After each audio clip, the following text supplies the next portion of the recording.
Welcome to season 4, episode 7 of our Friday Fitcast. And we have a very special guest, Mr. Larry Shaw II. He's the president and owner of Natural Fit Federation. And so, first of all, welcome to you, Larry. So glad you're here, man. Hey, awesome, Matt. I appreciate the invite. It's this has been a long time coming. You've reached out a couple times and we couldn't get the schedules aligned. But when you reached out the other day, I said, "Hey, let's make this happen." Well, This is well overdue. we go way back. And I know that you were earlier a competitor in your career. I did a little research on you. Interestingly enough, we lived in the same city, went to the same high school, know some of the same friends. However, we never met until probably just recently, about, I don't know, 3-4 years ago. So It's crazy, right? I don't know how that happened, but what was your journey like to the stage? Because what got you interested? What got you on and fully committed? I think I was most like other people where you had a friend or buddy that you saw compete, and then you're like, "Man, I think I can do that. Let me challenge myself." I had actually a coworker of mine that did a show, and I saw the whole journey, saw the whole prep, and then the next year he was like, "Hey, let's do this together," and I was like, "Man, I'm in." And so it was actually a group of us at work that we all just kind of challenged each other. We all got into prep together, and boom, and it just went from there, man. And then it spiraled out of control, right? Well, hang on a second. That sounds exactly like my story. Of those buddies and group that you started this journey with, how many made it to stage? All of them did actually. Yep. So how many were there? It was like four of us. Yep. Okay. All right. So your first competition, you guys did it together. And what federation, what organization was it with? IMBF, WMBF. Yep.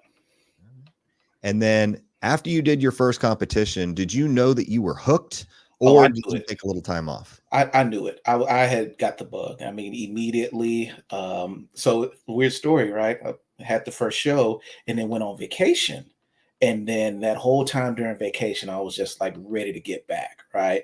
But I had the whole experience where everybody, you have the crazy rebound, post-show rebound, and then you come back and you're like, okay, I got to get this off. I got to get back in the groove. And then it was just nonstop, right? Once you catch that bug, it's hard to let go sometimes. So what year was this? This was like around 2012, 2013, 2014. Yep. Okay. Because I was looking originally when I wanted to compete, I was looking at INBF, Mhm. was looking around for shows, met Dwayne Malone in 2014. So as you went through your first show, how did you navigate your way to Natural Fit Federation? How did you get connected with them? Crazy story, right? So for those that have been in natural bodybuilding space in Texas for a while, they know a lot of the shows in this area, probably IMBF, WNBF shows back in the day. And then there was a time, I guess it was about 2015, the NFF was spun up, right? Shows kind of switch, banners and stuff like that. And so the NFF was started by David Nall, yep, out of Austin. And so it just started running, right? And that's how I got linked up with the NFF. I actually got an opportunity in 2015 to co-promote the Alamo Showdown, which is like the longest running natural show in Texas. We just had our 20th year earlier, around Labor Day. So yeah, I got that opportunity in 2015 to promote that show and take it over. And then I was judging and all that good stuff. And then 4 or 5 years after that, in 2019, David gave me an opportunity to take ownership of the NFF going forward. And so that's how it transitioned. So I went from athlete that was just, in the sport, having a good time, caught the bug, got engaged, started doing the judging, and started seeing the backside, the promoting, the administrative side, and became director and then owner.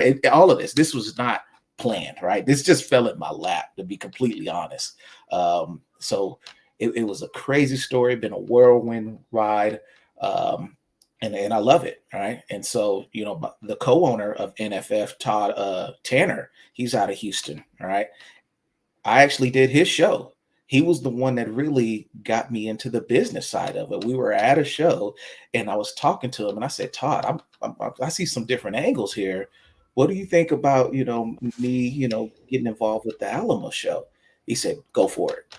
And, you fast forward and now we're business partners and co-owners of the league. It's amazing. So, Well, 2015 makes sense because I remember going to Dave Gooden's show, and that mhm. was the Texas Shredder, and I saw David Lovelace guest posing at that show. That was the very first bodybuilding show I ever attended. Really? A Okay. lot of people don't know that. So when I was watching on stage, I'm like, all right, this is something I want to do. I just don't know where we fit yet, right? Kind of like what your story was. And since you've taken over, in 2018, I got to expedite the Poseidon here in Houston, which Mhm. we didn't know each other at that time. I knew Lauren and Will and, Dustin and everybody. And funny enough, our paths cross and you take over. Now, what was the state of NFF? How many shows did you guys have at that time? Where were you located as far as city wise? And what did the landscape look? Where was the trajectory when Yeah. you took over? So back then we had probably about 6 shows or so, our standard base shows out of Houston and San Antonio, Austin. That was kind of our core region, our area down here in Texas. And so from there, over the last couple of years, we've grown into, Dallas and into West Texas. We've done some work up there in Chicago. We've gotten outside of Texas and gone east into Louisiana as well. So it's just been kind of growing steady approach. Our philosophy has never been to throw a whole bunch of shows out there and see what sticks. It's always been, a logical process, slow and steady, all right, and actually truly stand the test of time. So, Well, that's what I love because the conversations that we've had, because a lot of promoters or I guess organization owners like to talk shop. mhm. And, we can talk for hours on end just on the phone about, hey, what are you doing? What's your philosophy? What's your strategy? What are you seeing?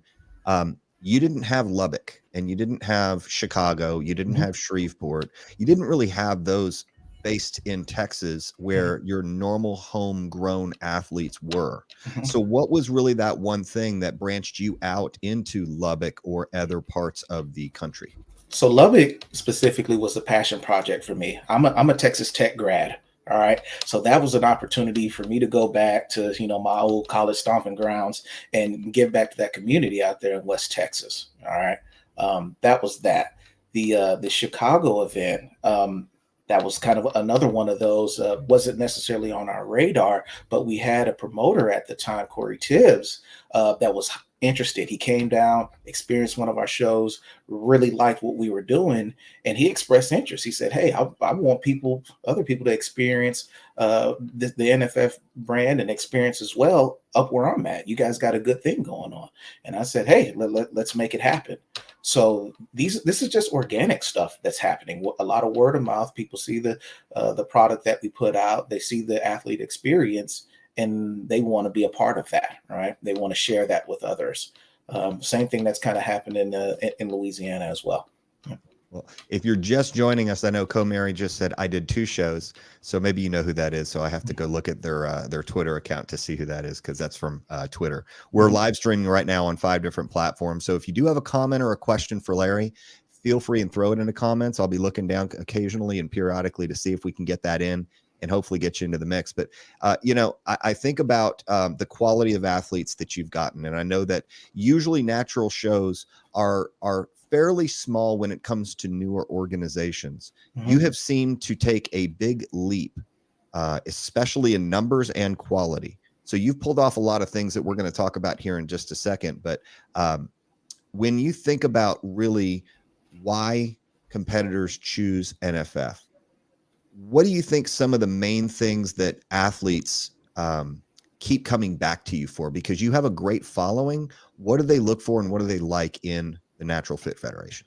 I think it's a consistent experience show to show. All right.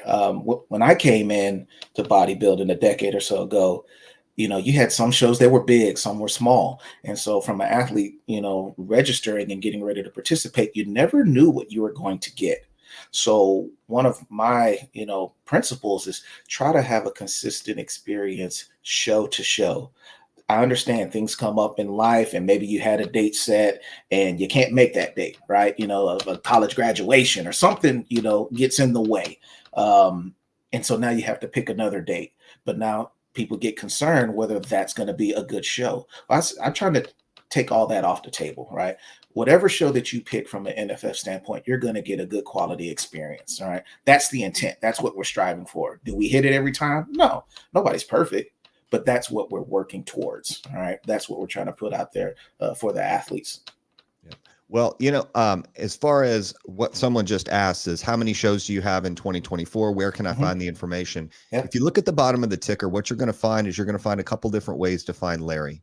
And we're live right now to be able to talk a little bit about what's coming up in 2024. But I also want to get your opinion really on the state of natural bodybuilding, how you guys test, because I know it is a little bit different from normal natural organizations. And the website is naturalfitfederation.com, as you see on the bottom. What is your best handle for your Instagram in case someone has a question? Yep, you can hit us at Natural Fit for Life. Most of our shows have their own NFF show page as well. They're always prefixed with NFF. So NFF, Alamo Showdown or Hub City Classic, all those shows are out there. But our main Instagram page, you can hit us at Natural Fit for Life. You can find us on Facebook as well, Natural Fit Federation. Also our YouTube channel. We've done a lot of videos and stuff out there trying to expand more content that we put out there. So you can find us there as well. Love it. Now let's talk about your testing, because there's a lot of, I would say, discussion. Let's just say that. Right. There's a lot of discussion as far as who does what and really what the correct procedure policies or really standards should be. And what I've always admired about you guys is you find a way to make sure that, look, if you're going to want to compete naturally, we're going to try everything we can to make sure that we hold you to that account. So what is it that NFF does that maybe other organizations don't do? Yeah, so we have the random drug testing, right? It's pretty much standard procedure for natural leagues, to test all the winners, the pro winners that are winning cash, those that win the pro card. But in addition to that, we're also doing random selections. Okay. Our goal, we want to make sure that we're testing, upwards, 50, 60%, the show, but from a urinalysis standpoint. Okay. And so we're also not only doing it at the show, but we're doing that out of cycle as well, right? Or out of season testing. All right. So there's going to be athletes, during this break, right? Our season was ramped back up in March. They're going to get that email, or we're going to reach out to via social media and say, hey, you've been selected, right? We need you to submit a test. So we want to be able to, test thoroughly as possible, but also making sure we're efficient with our testing. Right? I love that. And the fact is, when I think about winners, if they're going to be winning money or a pro status, there was another young lady that I was talking to this week as I was doing a site visit for my shows, and NFF came up, and what I really liked is you give provisional pro cards. Can you talk about how a provisional pro card works as opposed to a regular pro card, and how someone can earn pro status with you? That's a great question, right? So the provisional thing, that's something we kind of started earlier in this year, right? So we kind of ran a pilot program, right? So just to give some context to it, historically in natural bodybuilding, to earn your pro card, it was a quantitative assessment. Did you have enough athletes in the class to qualify for a pro card, right? Well, as time goes by, we've got more shows. Athletes are spread out. Not every show is seeing the same turnout. Better yet, not every division, right? We've got the bikini division that always does well, but sometimes, women's physique or bodybuilding might not, And so we were punishing athletes just because there weren't enough. And I didn't like that. That didn't sit well with me, right? So I said, well, look, this is the beauty of being an owner, right? If there's something you don't like, change it, all right? So we said, hey, if you fit the criteria, if you get up on stage and you knock it out the park and we feel like you can compete and battle it out with the pros, we're going to give you that opportunity. And we call it a provisional status. And essentially what you do with that provisional status, it allows you to compete and essentially solidify your pro status. And you have up to 18 months or 2 years, we'll call it, the end of the next calendar year, to solidify that pro status. All right. So we wanted to take that crap off the table where, there's not enough in my class and I got to come back and do that. No, that's too much, right? That's not in the best interest of the athlete. If you can compete and hang, we're going to give you a chance to do that and show that, And so there's a couple of things that we really wanted to get out of that. One, we didn't want to punish, polished amateur athletes. Two, we wanted to bring the best athletes and get them in the mix with the pros. All right.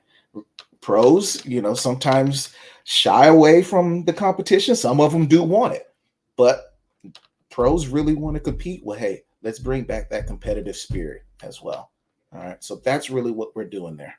I love that. And that brings me to my next, which, by the way, Lamar Vaughn, hello to you. He gives you 2 100s. So if Yeah. you just get one from him, that's good. But if you get 2, that's even much better. So Hey, Lamar's good people, man. he Lamar's good really people. is. And, hats off to all the hard work and dedication that he has put into himself and in the sport. And, I think about great natural athletes that not only NFF, but other organizations have put out and produced. And frankly, what I like is you do something very special with your pros. When they sign a contract with you, you don't tell them, hey, you can only compete in NFF as a pro. What is your philosophy or stance on that? And why do you give that? I don't give a damn where they compete, to be quite frank with you, man. I want them to enjoy the experience top to bottom. All right. I'm not here to lock down a pro and say, you know what, if now that you've went pro in NFF, you can only compete with us. No, that's those days, in my opinion, are over. And so the athletes have too many choices out there. Why would I even try to get in the business of that? It just doesn't make sense to me. I mean, just to put it simply. So athletes, our pro athletes, free to compete where you want. I know I've even sponsored pros to go compete, at Mr. America or whatever, other shows out there. I don't have a problem with it one bit. I see the organizations that are trying to keep that tight leash on pros. It's actually backfiring, and they are losing pros like you would not believe. Yeah. And what I'm noticing is with the organizations that don't have that restriction, hey, go compete anywhere. Mm-hmm. They're growing, and they're growing at a tremendous rate. So let's get to this one thing I've really wanted to ask you. Yeah. You pulled off something that I've never seen before, especially with a natural organization. You had 3 back-to-back-to-back shows, and they were 100+ bodied athletes in those shows, and you pulled it off seamlessly. I remember talking to you at the Poseidon, and you looked like a zombie, but you were actually able to somehow coherently give me a response. How did you pull off 3 weekends in a row with 100+ athletes? I don't know. I still don't know. We're still trying to figure it out. We're still recovering on this end. We're going through the data. We're trying to figure it out. It was one of those things where you catch lightning in a bottle, right? And it kind of started with the Super Show in July, end of July, and everything just kind of ramped up after that. And I think it's timing sometimes. I think a lot of times, leagues, promoters, or whatnot take more credit for the turnouts than what really they should. Sometimes it's just timing. The athletes wanted to compete. I can think back to, COVID, right? In 2020, everything kind of shut down and athletes didn't get that chance to compete. But then some areas across the US opened up a little bit quicker than others. And so, I think down here in Texas, we opened up around August. We had our first show in August of 2020. And then by the time November hit, everybody was ready to compete. They were just ready to get out the house, whatever it was. And then 2021 kicked off and everybody was out, right? They had a whole year off. And so, but that's not anything that I think the promoters did. It was just timing, right? We were able to catch lightning in the bottle there. I think a little bit of that happened this year. Texas is really growing from a natural bodybuilding standpoint. There's a lot of opportunities here. I think we make it easy for people to consume our product. From everything from A to Z, right? From the registration process to communication leading up to the show, to the check-in, to show day. We try to make it smooth and seamless, get you in and out, right?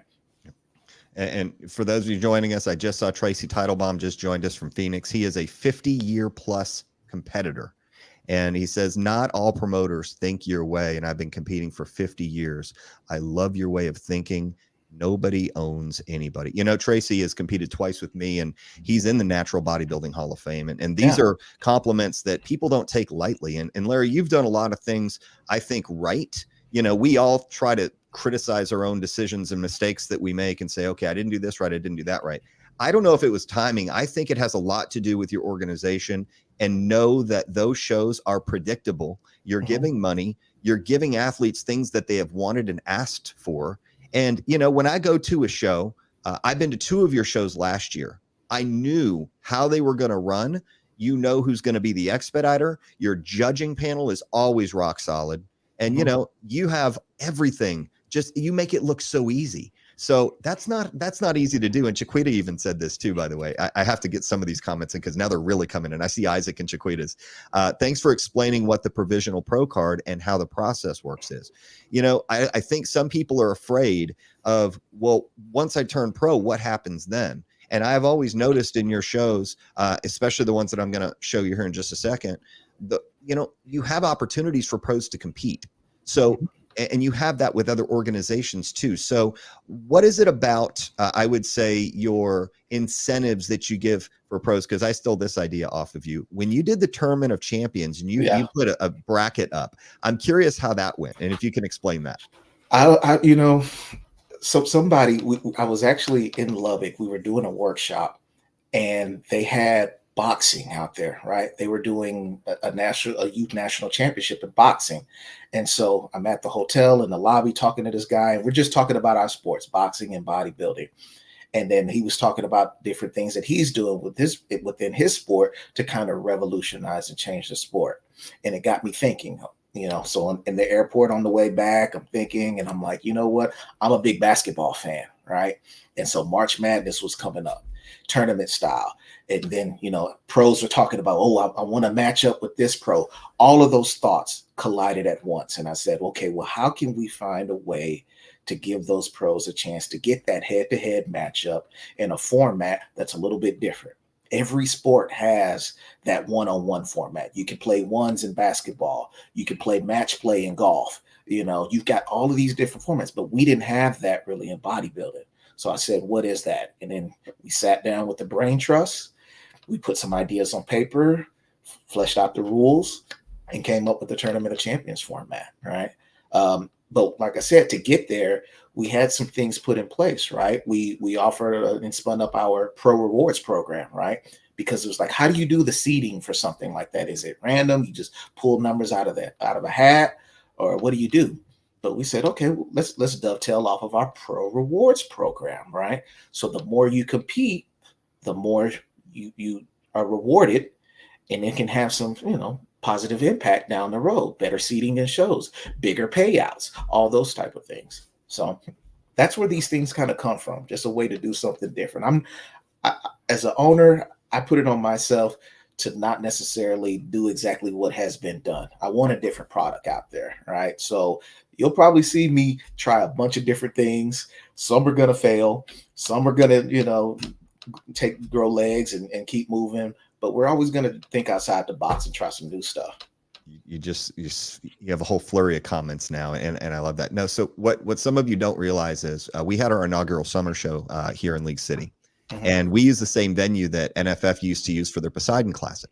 They outgrew the venue, of course, because they're growing enormously quickly. And I set it up opposite. Yeah, rotated degrees. it 90 degrees. Yeah. Yes. And so when I was running around like crazy, and I saw Larry, who was there, and I'm like, oh my gosh, this guy stayed until the very end, even to help clean up. And so you don't get very many owners of organizations or presidents or someone in a leadership role from another organization saying, what do you need help with?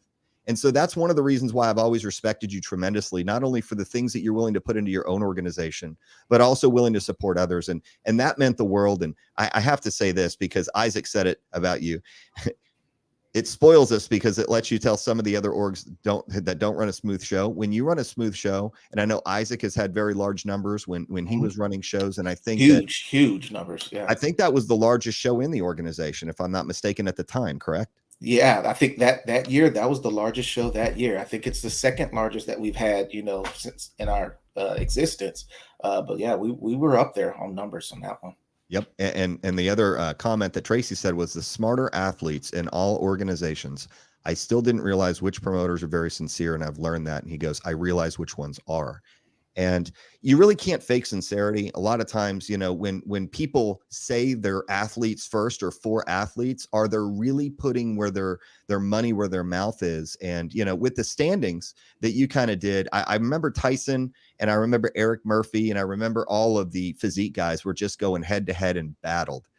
Where do you think the most excitement came from in that Tournament of Champions type format or style? You know, I had a lot of worries going into that, right? because I didn't know if we were going to ask too much of the athletes, right? Getting up there and posing multiple rounds, all right, that was going to be take a toil, on the athletes. That was going to be rough. And so I didn't know if we were going to ask too much. So, like leading up to it, we got the athletes a chance to kind of vote. We gave them two different formats depending on the number of athletes in the division. All right. And so I see Isaac comment about the double Okay, I was points. wondering if you saw the keep the double points like I did. I saw it pop up. Definitely. But yeah, so we gave them, a chance to kind of vote on it because I wanted them to kind of help us build this idea as well. But I think going into it, seeing I think it was Eric Murphy and Tyson when they showed down, and then they took over the stage, right? They didn't just stay near the box, right? I've actually got that video and I posted it where each one kind of went to the sides of the stage. They faced off, almost bowed to each other like it was a karate tournament or something about to take place, and they just started posing. And that's what I wanted to see. You can't plan stuff like that. You just have to get a group of great athletes in the same place at the same time and watch magic happen. And you get a lot of amazing athletes. I remember in the Poseidon, you had it in a new venue this year, and I saw David Lovelace win again. We saw just all the athletes backstage doing their photos and getting ready, and you've got coaches like Jay Martinez who have a lot of natural athletes, and you have amazing vendors like Eggs Protein Excellence was there. I'm curious as far as this year. Let's move a little bit ahead here, and I want to bring up something. You're starting this season off fairly early, which I know that it's really a challenge for those of you who have done a March show to prep through the holidays or to get ready in such a short time. That's June 1st. I'm sorry. Let me go back to the other one here. You've got Hub City March 2nd. Yep. Tell me about why you're so excited about Hub City being the inaugural show. Hub City, I love it. Like I said, I went to Texas Tech, so I spent a good amount of time out there in Lubbock. Love the city. We were just up there for a workshop the beginning of this month. But there isn't a lot of interest from other areas to come into the West Texas market for whatever reason. And I tell a lot of my colleagues out there, when I talk to other leaders in different organizations, like Texas is a unique geographic region. It takes 10 to 12 hours to drive across the state, right? Depending on where you're going. And so to ask, our West Texas residents to drive all the way to Houston or San Antonio or even Dallas is 5-6 hours away, it just doesn't make sense. And I think we've seen this trend where people want to compete a little bit closer to home, right? The expenses are getting more, so they want something that's a little bit more, I just say, easy to digest, right? They can get in and out that weekend and don't have to shut down life, don't have to buy plane tickets and, all those extra things. So I really look forward to bringing that event out there to West Texas and serving the West Texas community. It's always been fun. The college kids are so fun. I feel like that's the future of the natural bodybuilding sport. We're putting a lot of emphasis on the college communities. I feel like that's an opportunity that natural bodybuilding leagues have kind of left on the table.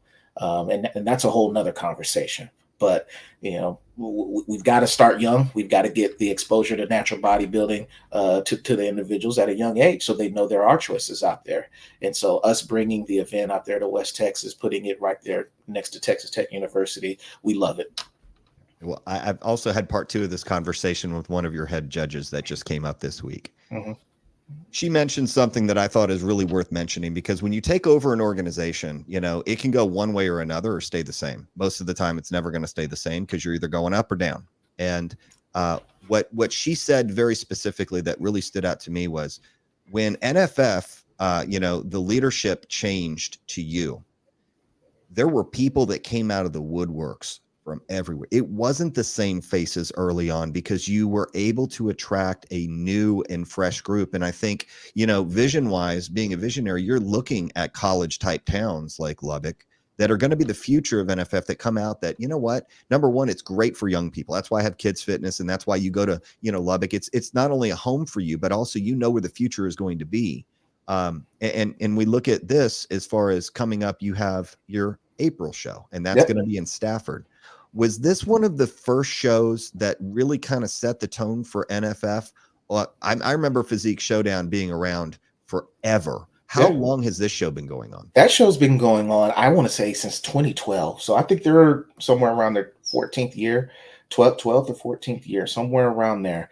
I even did this show in 2014. So that's how long that show goes back. Todd and his wife and his team, they do a great job promoting that show down there in Stafford, Houston, Texas, Southwest Houston, Texas. So I really love that show. That show has always kicked off the year really big. All right. Yeah, I think it's great timing. It's kind of what do you want to call it, like 14, weeks or so into the year. So people that are kind of gearing up after the new year, I think the timing has always been just right, and it always gets a great turnout. You know, what's funny is as promoters or even as organization heads, we know those weeks. We can do math really quick because, end of August is 16 weeks, right? That's basically 4 months, and we know it's 16 weeks. So you just back out the 2 or maybe back out 4, and we're at like 12 to 14 weeks. You knew it exactly. We won't go through all of the events, but I wanted to also highlight this one because the Super Show is something that's probably one that's a little bit closer to you. Mhm. Not only location wise, but just knowing that you have more control because that's your hometown. That's your home turf. How has the Super Show grown just over the last 5 or 6 years? Because I know that it has actually taken a little bit of a hit and then it's on the Yeah. way back up and trending. So can you Yeah. talk about that? So, I mean, the Super Show has a long, rich history, right? If we go back, I mean, that event, I think they used to call it, the IMBF Southwest Natural. It had a real long name, right? And then it went into the Naturally Fit Games, and it was this huge event, multi-sport event at the Austin Convention Center. And I mean, that was one of the largest, if not the largest, multi-sport fitness event in Texas. Maybe second to like the Europa at that time. And so that event has been huge. It's been a big staple. It was our pinnacle event for a long time in the summer. And so, when we've had a chance to kind of reshape, how we distribute the athletes across the year, the Super Show has always maintained that prestige. It's always brought out some of the best athletes. Austin is the home of the NFF. All right. I live in San Antonio, but Austin and San Antonio are really close. But the NFF was born in Austin, so I think there's a great following there, and the athletes really come out and support that event. Yeah. And we have a lot of natural athletes from around the country who like to tune in, and even though I run non-tested events and you run the tested side of, really the sport, there's a lot of crossover and integration. Yeah. So, I see a lot of your athletes at our shows and I love coming to your shows because it's like a family reunion. You see a guy like Simeon Charles, Maria Johnson, Isaac Johnson and his wife. It's really great to see that people are taking this sport seriously and treating it like a career as opposed to a hobby. Yeah. And, I feel that for our families to be watching, and I know you're a family man. I know Mhm. Chrissy's very involved in, what you are doing, and it's really great to see. And, you have excellent photography. You have a wonderful DJ, which I would say, I don't know even know how you do all this stuff, but there's a lot of in-house stuff that you do. You play like 19 different roles in a show, but you always take the time to talk to people. So how have you mastered this skill? Was it like this early on, or did you have a lot of good lessons to make sure that you could get to this point so you could put on more events later? I had a lot of hard learned lessons, right? I got the scars. So a lot of stuff was trial and error. Like I said, I never wanted a plain Jane show. I always tried to kind of do something outside of the box, whether it was the show format or, for whatever it was, right? We've always tried to do some different things. And a lot of times when you're trying new things, you kind of have to get your hands in the weeds to execute them.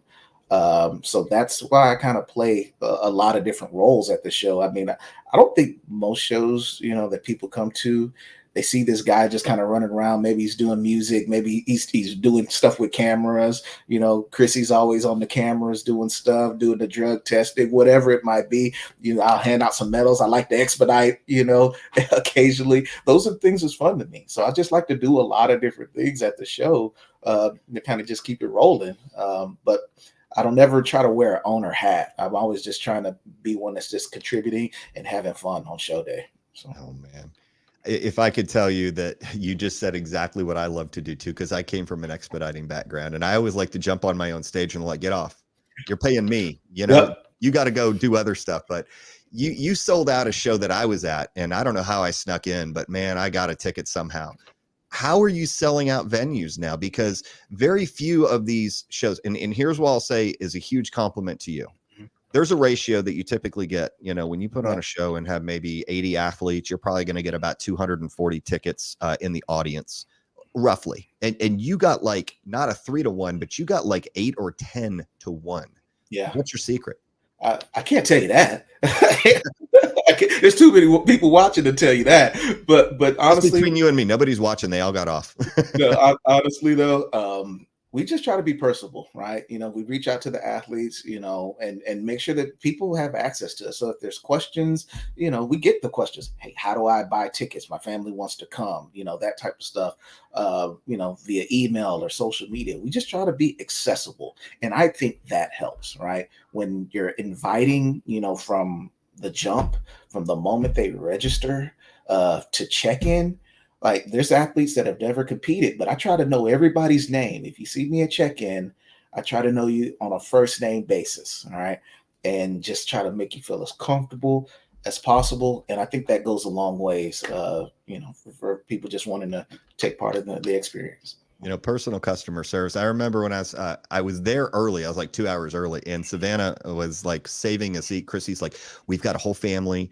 It's like 27 people coming to watch. We need to reserve these seats. It's like first, second, and third row. Can you help?" It's like, we'll be security. I mean, we don't Yeah. mind doing it. So, it just goes to show you that, people brag about your organization based on their experience. And even T. White said, Larry always puts on a good show. Been doing it since day one. Keep it up. Isaac, top-notch communication since day one. And that's true. It's like, how fast do you get back to somebody? If they have a question, is it that day? Is it that hour? And sometimes, you find a way to get back promptly and also get their questions or concerns addressed. And I think that's one of the things, knowing names and knowing everybody by registration. Mhm. So in general, what are you most excited about for 2024, knowing that you've been through this a few years now? You've got amazing shows coming up. We weren't able to get to all of them, but really, what's the most exciting thing to Larry Shaw for NFF for 2024? Consistency. I've never wanted to be a one-hit wonder. I wanted to be consistent. So that's the thing. We've really tried to streamline our product. We work on our processes. A lot of stuff that people do not see behind the scenes. We really, really work to streamline those processes. That communication that people talk about. We work hard on that type of stuff. So that people have a consistent experience from show to show. So for us, it's really about, hey, once we kick off that first show, we want it to just be in lockstep all the way throughout the year.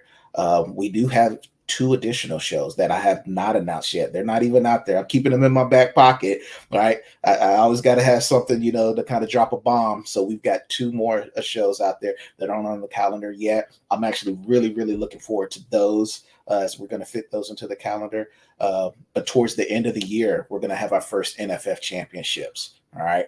I'm really looking forward to that one. And I'll be honest with you, right? We're talking amongst buddies right now. All right. Nobody's watching. Nobody's watching. It took me a while to kind of, I guess, come to grips with, really needing a big end of the year show, right? Or trying to promote that. Because like I said, our philosophy was we want our experience to be the same, whether it's a show in March, a show in June, a show in September. We want to have a good turnout and feel like it was good competitive experience. So the big end of the year show, I think, kind of goes against that in some aspects, but I understood there was a little bit of a need for it, right? The pros kind of want to ramp up to that. They want something. They want to claim that title, NFF championship winner or whatever it was, tournament of champions. So I see it, right? But it was a little bit conflicting for me, but so I'm really looking forward to that at the end of 2024, kicking off our first NFF championships. Look forward to the turnout there. We really shifted around our pro schedule a little bit this year, right? So we have our Masters championships. Historically, we did our pro Masters show in April at the Physique Showdown. Well, when we brought out the Pro Masters Championship last year and did that with Poseidon, we're like, okay, well, maybe it doesn't make sense to do that at the front of the year. Let's push it to the back end of the year. Looking forward to the second go round of Tournament of Champions.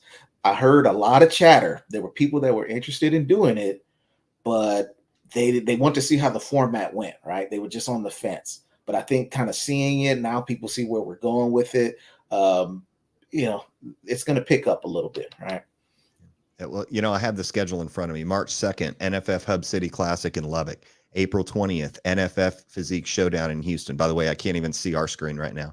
June 1st, NFF Super Show in Austin. June 22nd, NFF Dallas Showdown in Grand Prairie. July 13th, NFF Red River Classic in Shreveport, Louisiana. August 3rd, NFF Texas Classic back in Grand Prairie.